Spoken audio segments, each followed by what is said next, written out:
আজকে আমি রেস্টুরেন্টের মতো করে পোলাও রান্না করব বা ওমানি ভাত। এটা এক ফ্রেন্ডের বাড়িতে খেয়েছিলাম, তা প্রায় 10-12 বছর আগে। আমার ওই থেকে এই পোলাওটা খুবই ভালো লাগে। এই পোলাওটা যেমন গরুর গোশত বা মুরগি ফ্রাই বা মুরগির গোশত বা মাছ ফ্রাই বা শুটকির ভর্তার সাথে খুবই মজা করে খাওয়া যায়, আর খেতেও কিন্তু খুবই স্বাদ হয়। আর আমি যেভাবে করে রান্না করতেছি, যদি আপনিও ঠিক এই একইভাবে রান্না করেন, খেয়ে দেখবেন সত্যি খুবই মজা। আর এর জন্য লাগতেছে বাসমতি চাউল।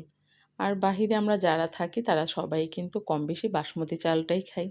তো আমরাও বাসমতি চাল দিয়েই রান্না করতেছি, আর আমরা প্রতিদিনের জন্য বাসমতি চালটাই খাওয়া হয়। আর আমি কিছু ফ্রিজে গাজর কুচি করে রেখে দিয়েছিলাম। আমি যে কোনো সবজিগুলো বেশি হলে এইরকম ফ্রিজে সংরক্ষণ করে রাখি। আর তার সাথে প্রথমত দেখলে নিয়ে আমি কিছু তেল দিয়েছি, তার সাথে কিছু মশলা, আর এই তো গাজরে ফ্রিজে রাখা ওইটা দিয়ে, তারপরে সামান্য পরিমাণ হলুদ, শুধু হলুদটা দিয়েছি কালারের জন্য, আর বেশি কিছুই তেমন লাগে না। আর এদিকে চাউলটা পরিষ্কার করে কিছু গরম মশলা আর একটু স্বাদ অনুযায়ী, যেহেতু চাউলটার ভেতরে যতটুকু পরিমাণ লবণ লাগে ঠিক অতটুকু পরিমাণ মতো লবণ দিয়েছি।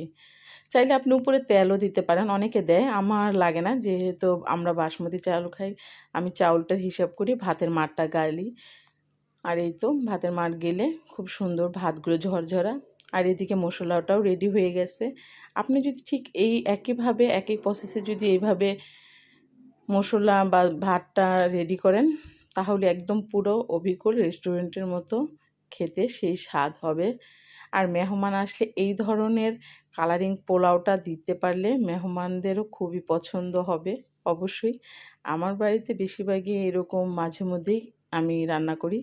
আমার অনেক ভিডিওতে দেখেছেন আপনারা, বা বিরিয়ানি রান্না করলেও ঠিক একই রকম করেই রান্না করি। আর এই তো এদিকে হয়ে গেছে, 10 মিনিট পরে চাউলটা উপরেরটা নিচে দিয়ে দেখাবো কালারটা কি সুন্দর আসছে, আর দেখতেও লোভনীয়। তো আপনারাও চাইলে এইভাবে ট্রাই করতে পারেন মেহমান বা যে কোনো অনুষ্ঠানে। তো সবাই ভালো থাকবেন, সুস্থ থাকবেন, আমাদের জন্য দোয়া করবেন, আমরাও দোয়া করি আপনারা সবাই ভালো থাকেন।